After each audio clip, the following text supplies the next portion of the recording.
옛날, 아주 먼 옛날, 명나라 말기, 군웅들이 할거하고 도적들이 들끓던 흉흉한 시절의 이야기입니다. 한 평화롭던 마을에 유례없는 대기근이 닥쳤습니다. 들판은 타들어가고 곡식 창고는 바닥을 드러냈지요. 하늘은 구름 한 점 없이 맑았지만 마을 사람들의 얼굴은 먹구름보다 어두웠습니다. 처음 몇 달은 그래도 괜찮았습니다. 마을 사람들은 서로를 다독이며 견뎠지요. 쌀이 있는 집은 한 줌씩 나눠주고 감자가 있는 집은 이웃과 함께 먹었습니다. 우리가 함께 견디면 곧 비가 올 거라고, 봄이 오면 다시 농사를 지을 수 있다고 서로를 위로했습니다. 하지만 석 달이 지나도, 넉 달이 지나도 비는 오지 않았습니다. 배고픔이 극에 달하자 인심은 싸늘하게 식어버렸습니다. 어제까지 형님, 아우하며 지내던 이웃들이 이제는 서로의 눈을 피하기 시작했지요. 혹시 내 집에 남은 식량이 있는 걸 들킬까봐, 혹시 저 집에 숨겨둔 곡식이 있는 건 아닐까 의심하면서요. 마을의 분위기가 날로 험악해지자 마을의 어른인 조 어르신이 사람들을 불러 모았습니다. 흰 수염을 쓰다듬으며 조 어르신이 말했지요. 이럴 때일수록 우리가 힘을 합쳐야 한다고. 산 너머에 아직 물이 남은 샘이 있다 하니 함께 수로를 파서 논에 물을 대자고 제안했습니다. 하지만 사람들의 반응은 냉담했습니다. 그들의 머릿속에는 오직 나와 내 가족이 오늘 하루 어떻게 살아남을 것인가 뿐이었기 때문입니다. 한 청년이 비웃듯 말했습니다. 자기 코가 석자인데 수로는 무슨 놈의 수로냐고. 자기는 집에 숨겨둔 보리 한 줌이나 지킬 거라고 말이지요. 다른 사람도 맞장구를 쳤습니다.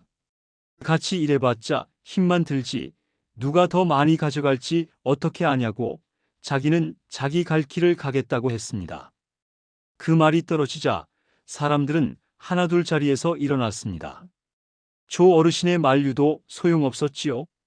결국 마을 사람들은 뿔뿔이 흩어지고 말았습니다. 그날 이후 마을의 풍경이 완전히 바뀌었습니다. 집집마다 높은 담장을 쌓기 시작했어요.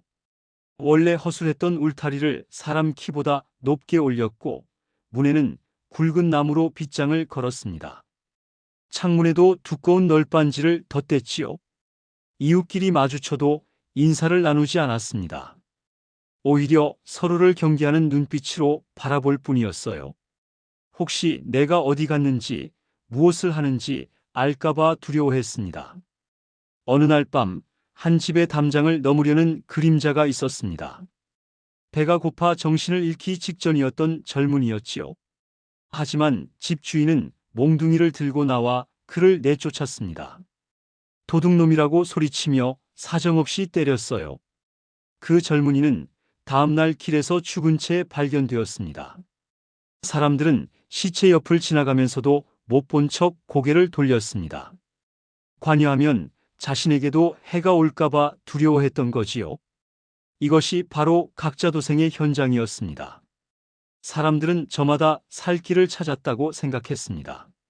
내 것을 지키면, 문을 굳게 닫으면, 남을 믿지 않으면 살아남을 수 있다고 믿었지요. 하지만 결과는 참혹했습니다. 함께 수로를 팠다면 한 달이면 충분했을 일을 각자 혼자서 우물을 파려다 지쳐 쓰러졌습니다. 깊이 파기도 전에 체력이 바닥났고 물은 끝내 나오지 않았어요. 어느 날 밤 산적대가 마을을 습격했습니다. 과거 같았으면 마을 사람들이 힘을 합쳐 맞섰을 겁니다. 종을 치고 봉화를 올리고 함께 창과 몽둥이를 들고 나섰겠지요.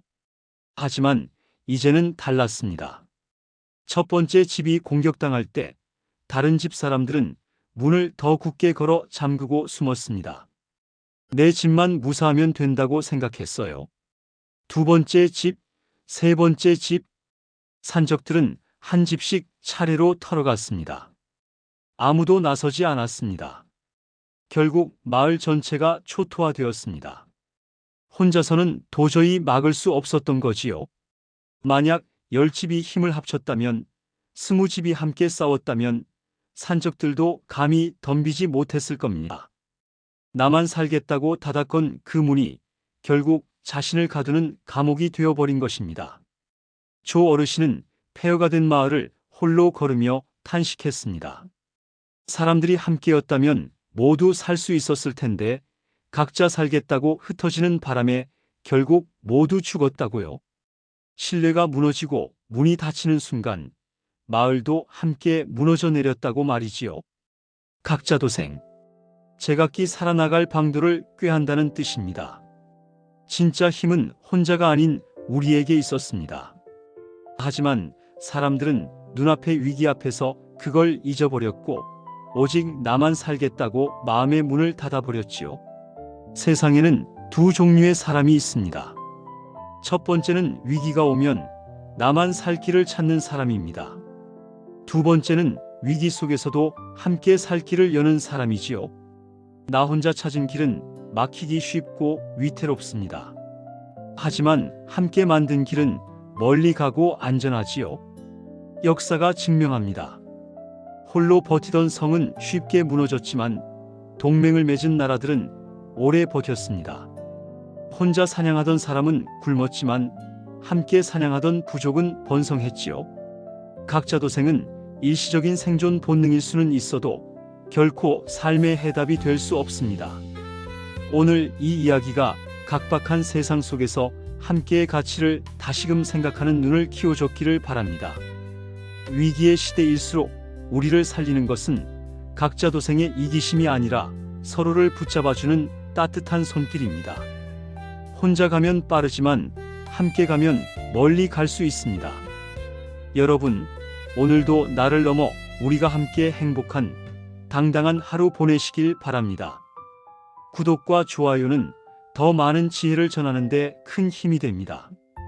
감사합니다.